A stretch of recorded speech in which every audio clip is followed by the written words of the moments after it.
Bueno, hermanos, si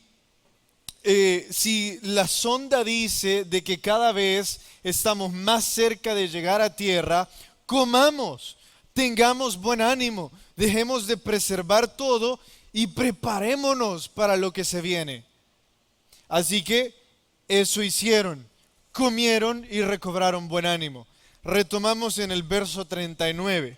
Vayan conmigo al verso 39 del capítulo 27. Capítulo 27, verso 39. Cuando se hizo de día, no reconocían la tierra, pero veían una ensenada que tenía playa, en la cual acordaron varar, si pudiesen, la nave. Paren ahí. ¿Qué está diciendo acá? Al parecer ya hay un rayo de luz. No estoy diciendo de que ahora tienen plena visión adelante. Ahí dice que cuando se hizo de día, o sea, hay una idea de un rayo de luz, vieron algo así como tierra a la vista, pero realmente no podían saber. Solo dijeron, hay algo ahí que parece tierra. No podían saber porque seguían en una tormenta, seguía lloviendo. Dice el verso 40. Entonces se querían dirigir hacia ahí para varar ahí. Verso 40. Cortando pues las anclas, las dejaron en el mar, largando también las amarras del timón, e izada al viento la vela de proa, enfilaron hacia la playa. Paren ahí.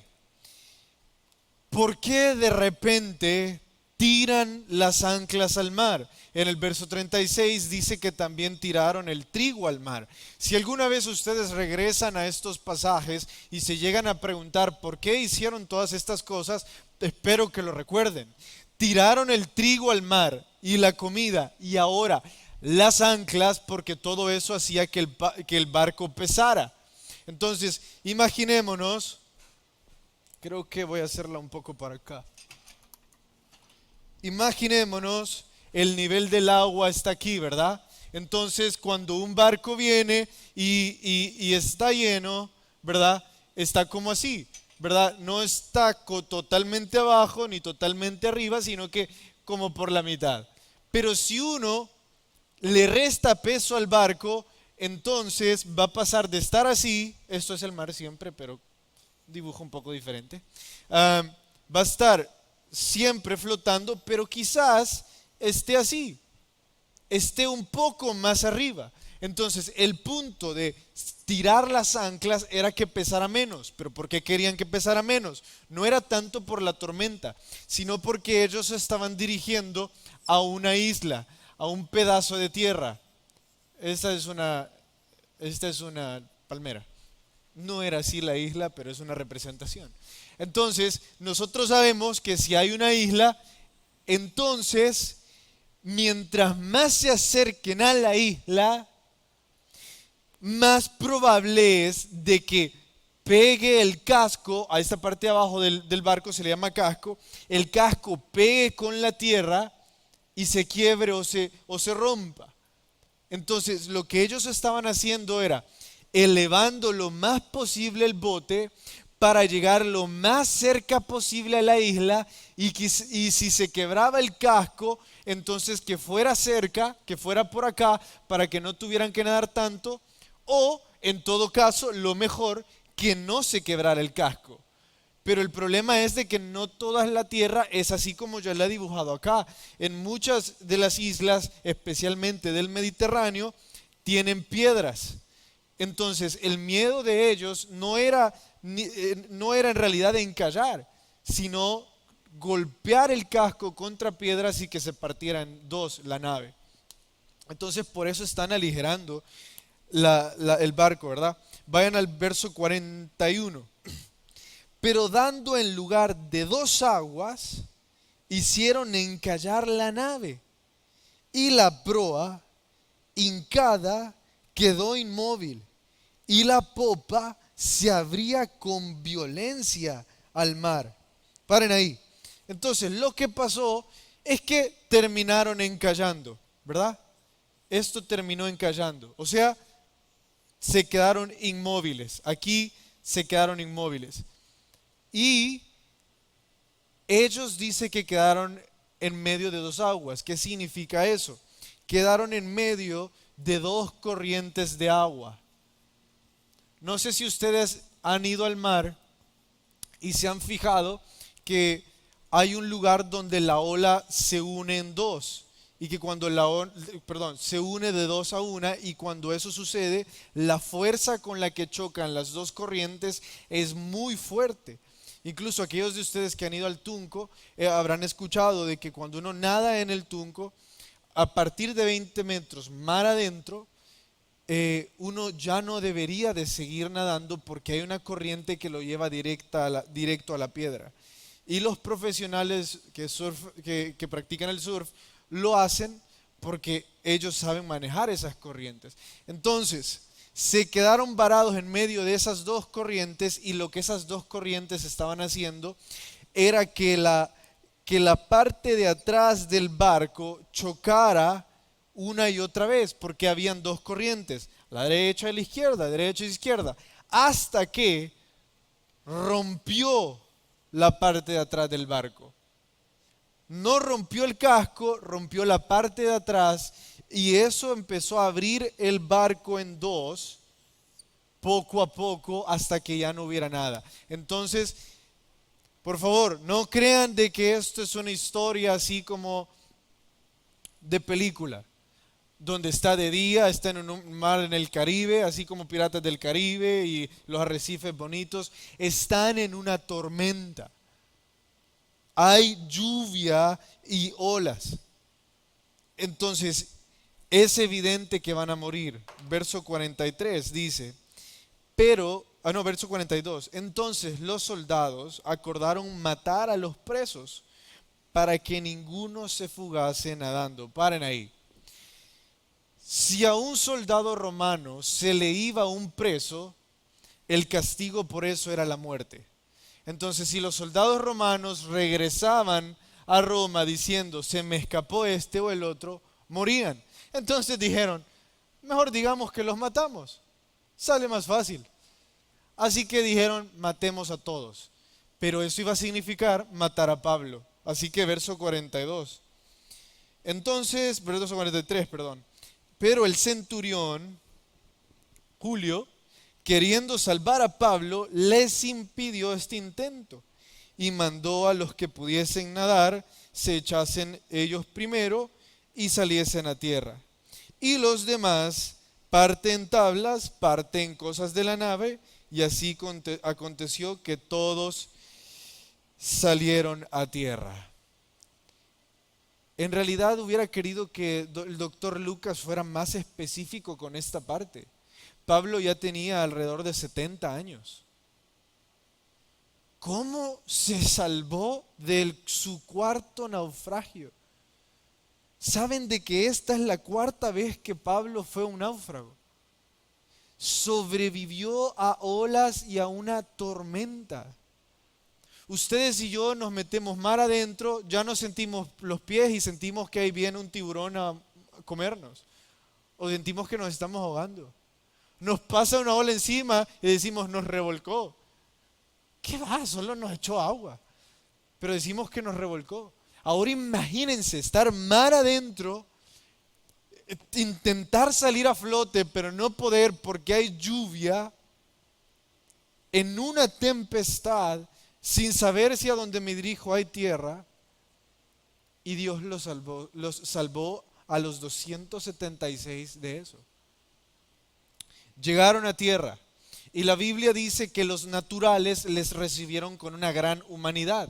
Eso significa que les recibieron bien. Vayamos a leerlo en el capítulo 28, verso 1.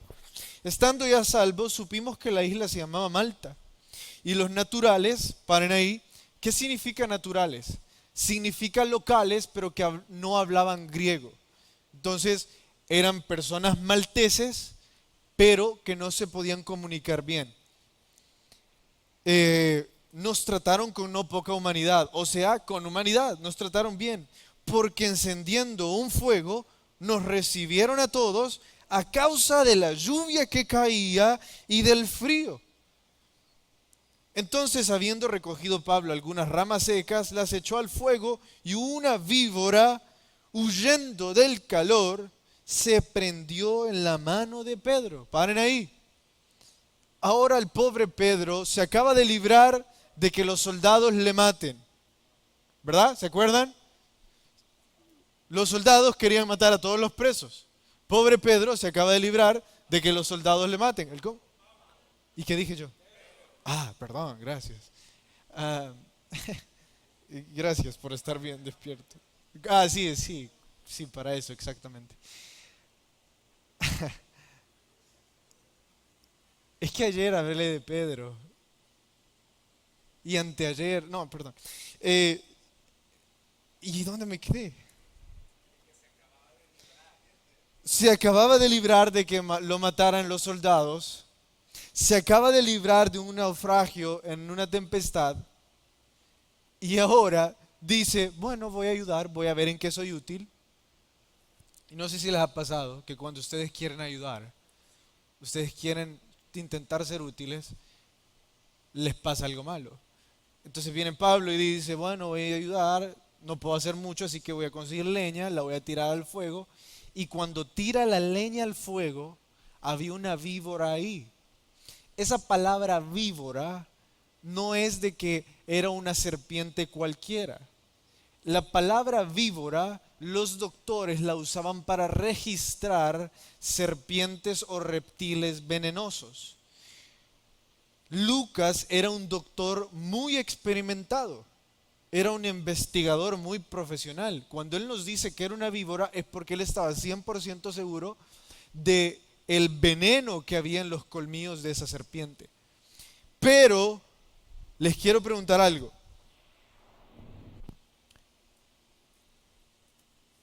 ¿Qué dice la Biblia que pasó?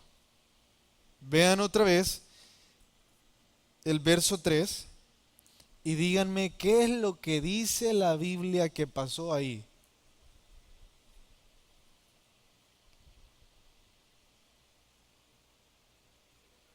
Que se le prendió en la mano. Entonces, ¿cómo podríamos interpretar eso? ¿Que le mordió?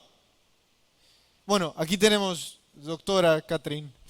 Um, Catherine tiene que, vos tenés que escribir cómo se llaman los diagnósticos, ¿verdad? Donde escribís todo lo que le pasa a un paciente y todo eso, ¿verdad?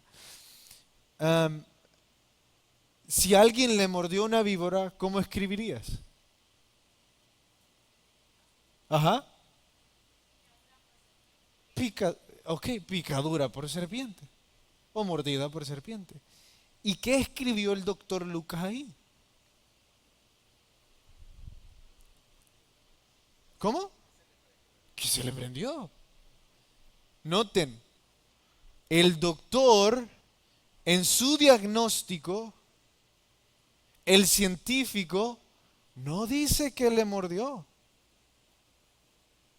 Está diciendo que se le colgó, que estuvo de alguna forma atada a su cuerpo, pero no dice que le mordió. La palabra griega, perdón, que ocupa Lucas ahí es colgar. Es que estuvo colgada a él.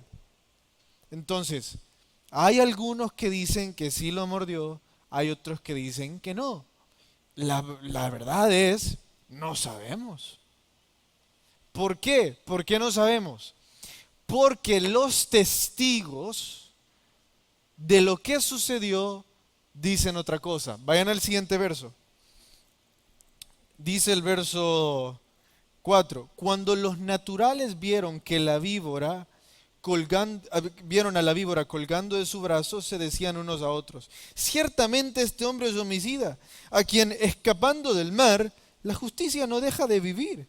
La justicia no deja vivir. Pero él, sacudiendo a la víbora en el fuego, ningún daño padeció. Paren ahí.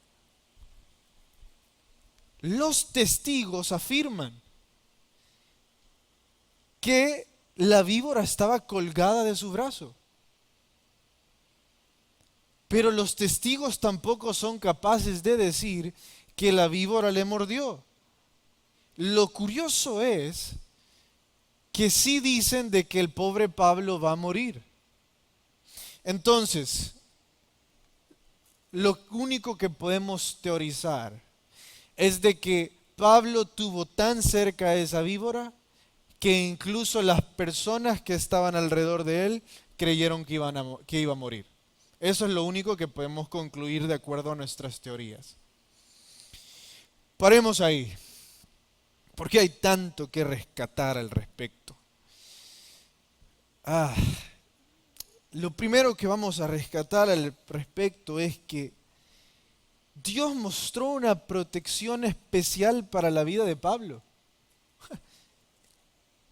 Se libra de que los soldados le iban a matar. Se libra de un naufragio en medio de una tempestad. Y ahora se libra de morir por una picadura de víbora. Lo voy a decir así porque quién sabe si le mordió o no. Entonces voy a decir de morir por una picadura porque eso da abierto entendimiento a las dos posibilidades. Entonces, se libró 3 veces en un día de muerte. Dios estaba protegiendo a Pablo. Pero ¿saben qué podríamos hacer nosotros? Si bien es cierto, Dios estaba protegiendo a Pablo, ustedes y yo, si estuviéramos en los zapatos de Pablo, podríamos decir: Dios, ¿por qué dejaste que se quebrara el barco? Dios, ¿por qué me dejaste naufragar en una tormenta? Dios, ¿por qué dejaste que una víbora se me acercara cuando intentaba ayudar? Hay 2 enfoques que podemos tener. Ver la mano de Dios protegiendo a Pablo en 3 ocasiones, o podemos tener el enfoque de decir: ¿por qué se quebró el barco? ¿Por qué naufragué? ¿Por qué había una víbora ahí? De toda la leña que había en la tierra, ¿por qué Dios permitió que yo agarrara la que tenía una víbora? Y eso suele suceder cuando nosotros pasamos demasiado tiempo protegiendo las cosas incorrectas y protegemos muy poco las cosas valiosas. Yo suelo proteger demasiado las cosas incorrectas en mi vida que termino protegiendo muy poco las cosas verdaderamente valiosas.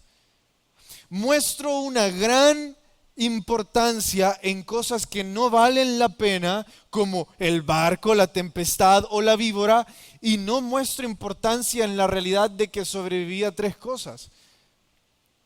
Dios dijo que el barco se iba a destruir, se lo dijo a Pablo, Pablo se lo dijo a todos. Pero también le dijo que ninguno de los tripulantes, especialmente Pablo, iban a morir. El barco se iba a destruir, pero nadie iba a morir.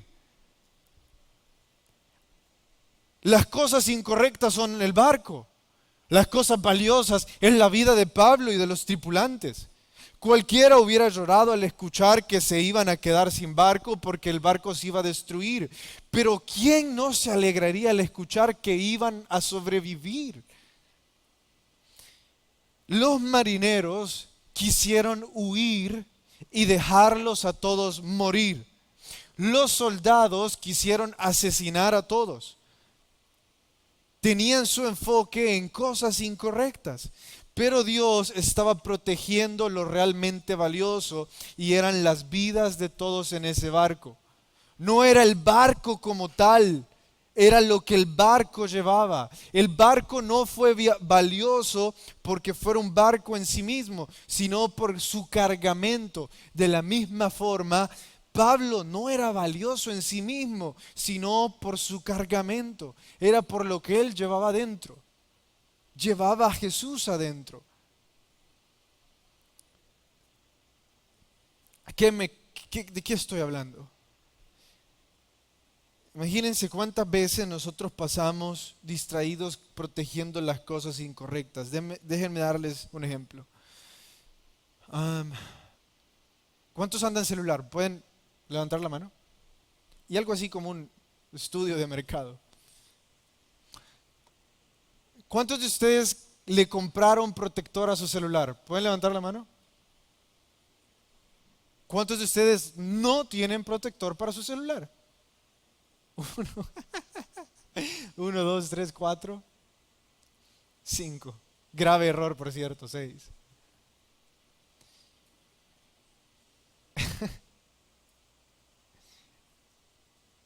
estamos sonriendo así porque la primera semana que se me perdió el protector de mi celular, no les voy a contar, sigamos con la prédica. Bueno, sí les cuento.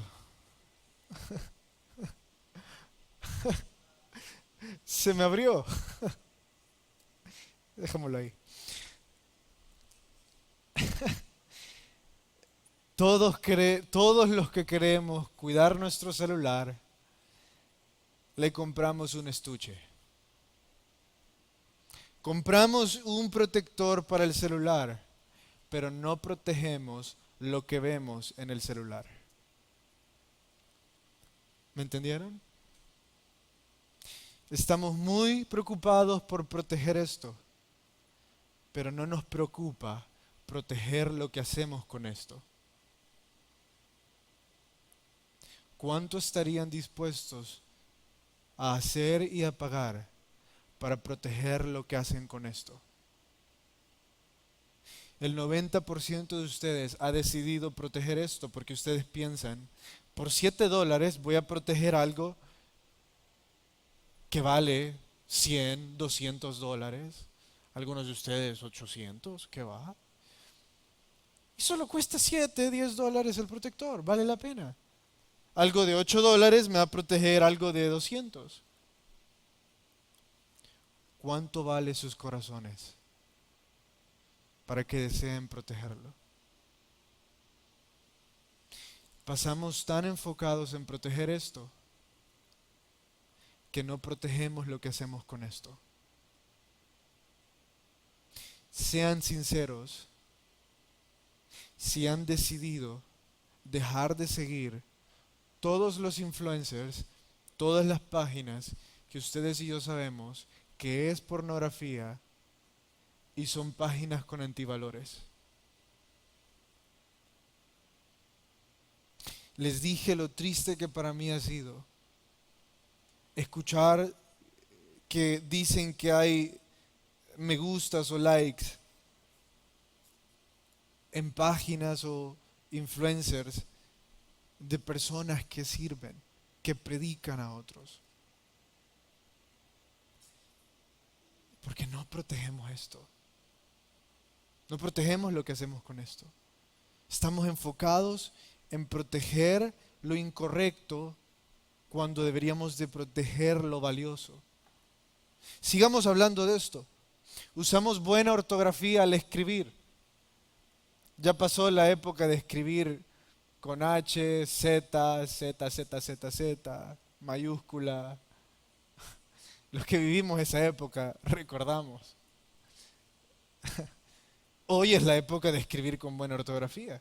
Entonces, estamos preocupados por escribir con buena ortografía, pero no protegemos lo que escribimos, las cosas que hablamos. Entonces, nos enojamos si de repente alguien escribe bueno con V y le decimos burro es con B, con B grande. Pero no tenemos cuidado de las cosas que ahí estamos hablando. ¿Qué importa la ortografía cuando lo único que escribimos es basura de otras personas? ¿Qué importa la ortografía cuando lo único que escribimos son obscenidades de otras personas? Si en este celular hay tanto veneno sobre otros, ¿qué importa la ortografía? Pero estamos enfocados en la ortografía. Nos alimentamos bien y hoy somos la generación que revisa el contenido calórico de las cosas. Somos la generación que entiende el valor nutricional de las comidas. Y hoy ya sabemos hablar de proteínas, calorías, grasas naturales, grasas trans, etc. Y hay algunos que dicen que son alérgicos al gluten. Entonces comen bien, pero piensan mal. porque están tan preocupados en lo que ponen en sus estómagos que olvidan poner algo bueno en sus cabezas. Olvidan poner algo bueno en sus corazones. Andan revisando el valor nutricional de la comida, pero no revisan el valor edificante de las cosas que consumen, de las cosas que ven, de las canciones que escuchan, de las personas a las que siguen. Entonces, puede ser que hayan cosas buenas cayendo en sus estómagos, pero en el corazón se está pudriendo todo. En este momento, yo pienso que muchos, por la inflación, andamos preocupados por nuestro trabajo y por nuestras finanzas. Pero ¿cuánto llevamos preocupándonos por abrir la Biblia? ¿De qué sirve un trabajo? ¿De qué sirve mejorar mis finanzas si al final de cuentas voy a destruir todo lo que he trabajado porque no escuché la Biblia? Nos preocupamos por pagar cuentas, pero no de tomar en cuenta a nuestra familia en todo lo que hacemos. Entonces nos preocupamos por querer pagar esto a tiempo, lo otro a tiempo, los que ya tenemos que pagar cosas. Entonces las cuentas son muy importantes, pero ¿qué hay acerca de tomar en cuenta a nuestra familia en nuestra vida? De preguntar, ¿qué pensás de esto? Y ustedes dirán, Carlos, a mi papá yo no le tengo que decir nada. Si le quiero reclamar a ese catedrático, lo voy a hacer y me importa un comino. ¿Por qué no preguntarle a vuestros padres? ¿Por qué no tomar en cuenta a sus familias? ¿Por qué las cuentas parecen más importantes que tomar en cuenta a sus familias? Y sí, estoy haciendo un juego de palabras para que veamos el valor de lo que es realmente importante. Y sobre todas las cosas, dice la Biblia, guarda tu corazón porque de él mana la vida. Ahora quiero hablar de algo en específico. Di varios ejemplos para guiarme a al de cuidar nuestro corazón. A Pablo le picó una víbora. No sabemos si lo mordió, pero sí recibió veneno Pablo. ¿Se dieron cuenta que sí recibió veneno? Fran, decís que sí. ¿Por qué decís que sí?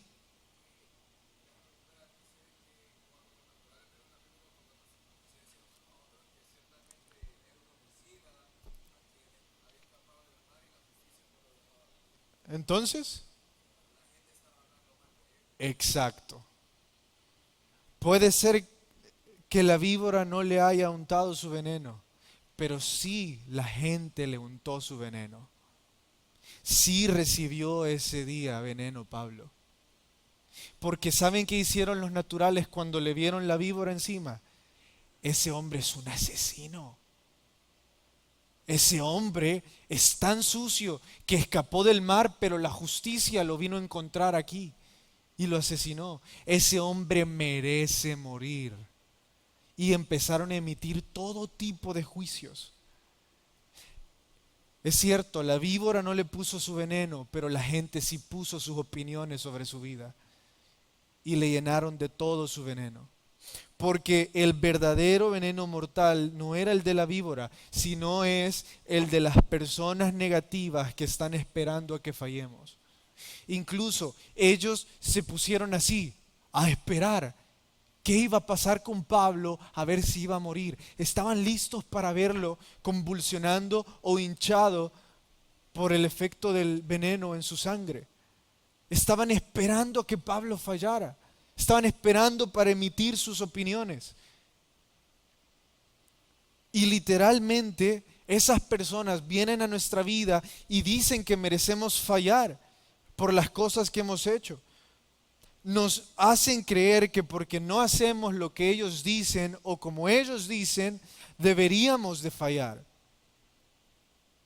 Y nos dan una identidad basada en un evento aislado de nuestra realidad. O sea, nos dicen, sos esto porque hiciste esto. Nos dan una identidad basada en un evento, uno tan solo, en un evento aislado totalmente de nuestra realidad, que no tiene nada que ver conmigo. Pablo se acaba de salvar de romanos, se acaba de salvar de la tempestad. Evidentemente tiene un Dios protector. No tiene nada que ver. Pero ellos dicen, es un sucio pecador. Y tiran su veneno sobre él. Ahora, imaginen a Pablo. Tiene la víbora aquí, escucha a los naturales sorprenderse. Y la Biblia dice que Pablo se sacudió, tiró su mano, tiró la víbora. Ahora, si ustedes y yo andamos caminando por allá, por el cantón de nuestra abuelita, y vemos una serpiente, ¿cómo se llaman las serpientes de nuestro país? ¿Zumbadoras? ¿Atracadoras? ¿Cómo se llaman? ¿Solitarias? No, esas son las que andan adentro. Bueno, una de las serpientes de nuestro país. Vamos a pegar un grito terrible. Si cuando vemos una araña en la casa, gritamos. No estoy hablando de nadie en específico que vive en mi casa que grite por las arañas. Y nos asusta. Ahora imagínense una araña. Perdón, una serpiente. En nosotros.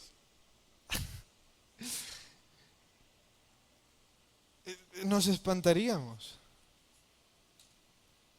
Pero saben que lo increíble no es la sobriedad con la que Pablo se sacudió la serpiente. ¿Saben qué es lo verdaderamente increíble? La sobriedad con la que Pablo se sacudió la opinión de las personas. Sí, se sacudió la víbora, pero también se sacudió la opinión de las personas. Porque ellos hicieron toda una algarabía al ver la víbora. Pero Pablo le importó un comino. Pablo dijo, me importa un comino lo que ustedes piensen. Jesús me dijo que voy a ir a hablar con el César y esta serpiente no me va a detener de hacerlo. Y si estamos hablando en puntos, este sería el punto 2. Su determinación en su llamado lo hizo inmune a las opiniones de otros. Lo determinado que Pablo estaba en cumplir su llamado, lo hacía inmune a las opiniones de las personas alrededor de él. Él estaba tan determinado, estaba tan deseoso de cumplir lo que Dios le había dado, que las opiniones de otros se las sacudía, era inmune, no le restaban, no le decepcionaban, no le hacían sentir mal, se sacudía totalmente las opiniones de otros. Y eso es lo que deberíamos de hacer. Una víbora podrá quizás quitarnos la vida, pero las opiniones de otros pueden llegarnos a quitar el llamado. A los israelitas, bueno, a los judíos que estaban reconstruyendo Jerusalén, les quitaron las opiniones de otros. 7 años de construcción en el libro de Esdras, por las opiniones de otros. Les quitaron 7 años de vivir en la ciudad prometida. Claro que las opiniones de otros nos pueden llegar a alejar de nuestro llamado. ¿Cómo creen ustedes que van a soportar que su pareja les diga que ya no vengan a servir? Que su pareja les diga que por qué van a la iglesia. Que su pareja les diga, hey, es tiempo de que estemos juntos, de que vayamos solos. ¿Cómo no les va a desmotivar que sus padres no les quieran traer? Que sus padres se burlen de ustedes o que sus padres les digan que no les sirve para nada. Nos va a desmotivar, pero escúchenme. Tenemos que tomar la decisión de sacudirnos las opiniones de los demás y escuchar el llamado. Pablo recordaba las palabras que Dios le había dicho a través del ángel. Vas a ir a predicarle al César, va a suceder. Y eso era lo único que importaba para Pablo. Por eso no dejó que esa serpiente estuviera mucho tiempo en su brazo. Pero más importante aún, tampoco dejó que el veneno de esas personas estuviera mucho tiempo en su cabeza.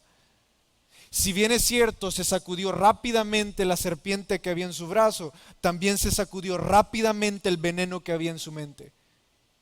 ¿Por qué entonces dejamos que las víboras hagan nidos en nuestra mente? ¿Por qué dejamos que nos llenen del veneno?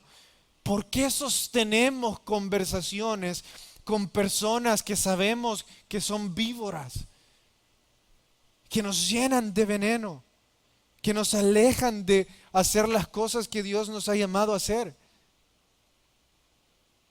Déjenme decirles a todos los que tienen parejas, y especialmente a los que estamos casados, que solo somos unos pocos. Nadie nos puede hablar sobre nuestra pareja más que ella y yo. Nadie puede emitir ningún juicio. Es entre ella y yo, es entre él y usted. Nadie más. Nadie más podría ni debería. Ahora, si son novios, entonces sí, pueden y deben escuchar lo que sus papás dicen, porque quienes los mantienen son sus papás y tienen todo el derecho de emitir opiniones.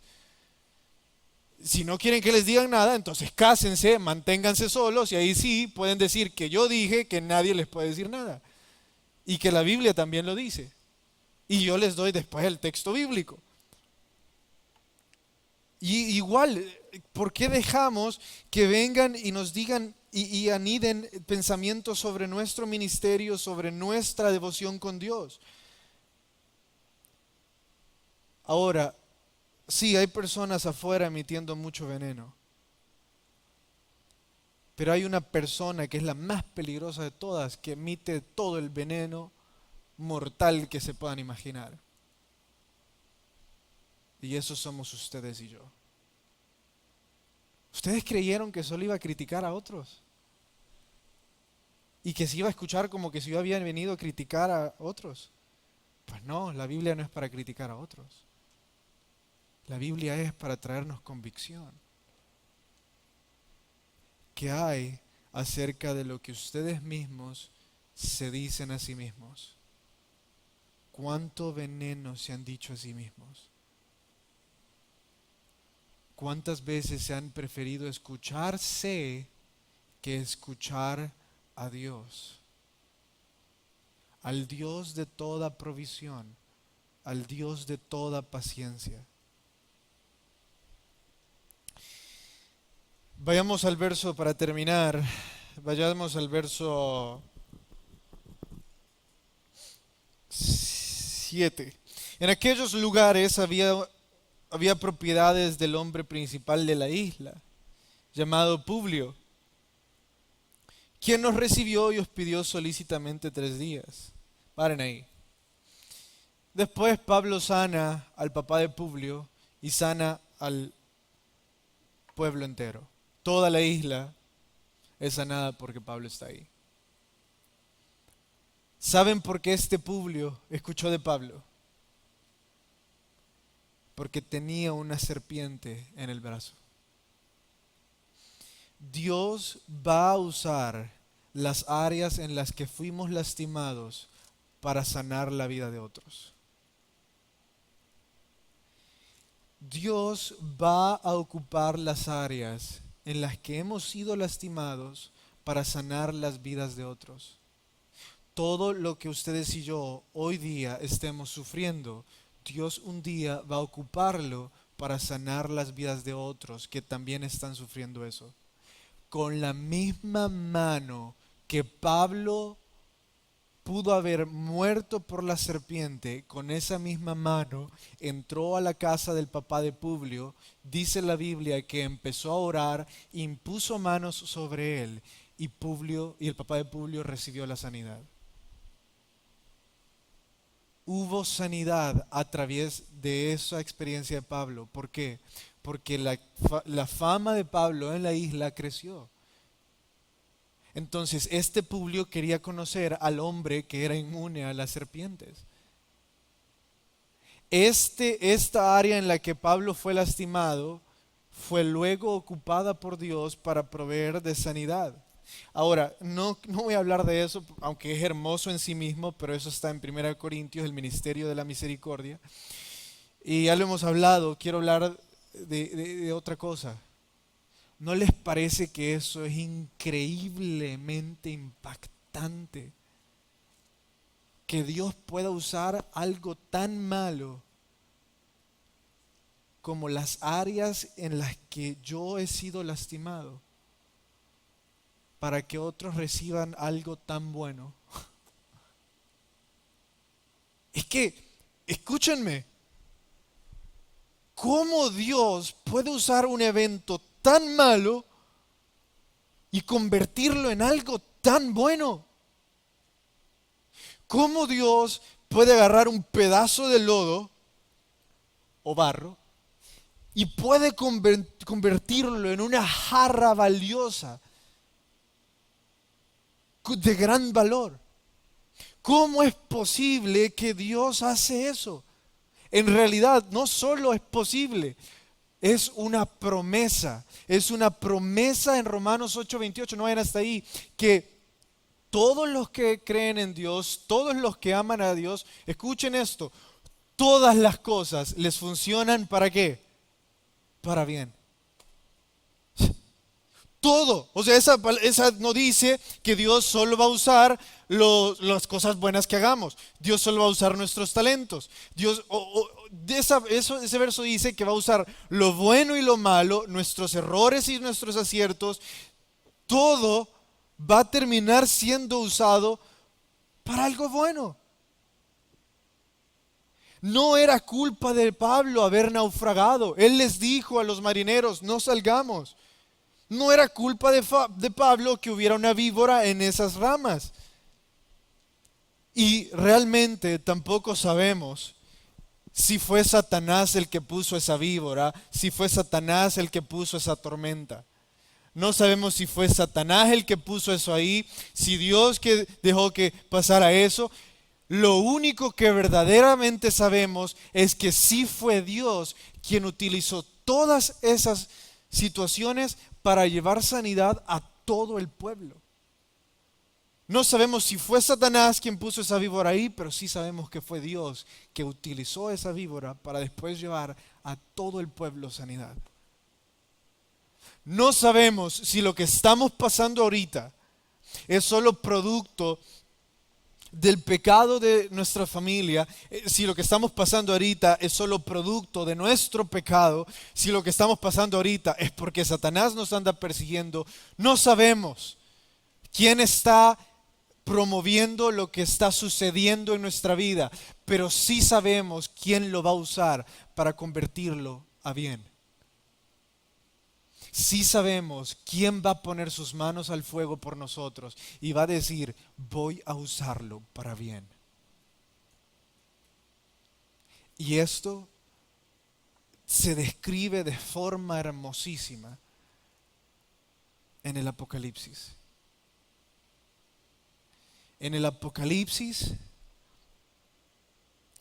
Juan está llorando. Y Juan está diciendo, verdaderamente ahora entiendo que el mundo está condenado y el mundo está perdido. Y Juan empieza a buscar en el cielo a alguien digno de salvar a la humanidad. Empieza a llorar y dice, no hay nadie con el poder de hacer de esto malo algo bueno. Y entonces el ángel le dice, Juan, levanta la vista. Y Juan eleva su vista y dice la Biblia que ve al león de la tribu de Judá ascender como el digno de abrir el rollo y de vencer en la humanidad. Dice la Biblia en Amós que cuando el león de la tribu de Judá se pare para conquistar este mundo una vez más, va a rugir y todo su pueblo vendrá a él para protección, de que su rugido será suficiente para convertir todo lo bueno en todo lo malo en algo bueno. Que los 24 ancianos y el mundo está esperando el rugido del león de Judá para hacer que con su aliento de vida convierta todo lo malo en algo bueno. Así como lo hizo en la vida de Pablo, así lo haga en el futuro y así lo haga en el presente. Así lo haga también hoy en nuestras vidas. Todas, absolutamente todas las cosas, cuando el león de la tribu de Judá ruja en nuestras vidas, van a ser convertidas en algo bueno para nuestra vida o en algo bueno en la vida de otros. Más adelante dice la Biblia que otra imagen se mostró. Se mostró la imagen del Cordero inmolado. Que la forma en la que Jesús hizo esto posible fue siendo el Cordero inmolado, pagando por nuestros pecados. Pero no se quedó así. Más adelante otra vez en Apocalipsis dice, pero se levantó como el león de Judá. Sangró como un cordero, pero rugió como un león. Cosas malas sucedieron en nuestra vida, pero veremos al león de la tribu de Judá rugiendo.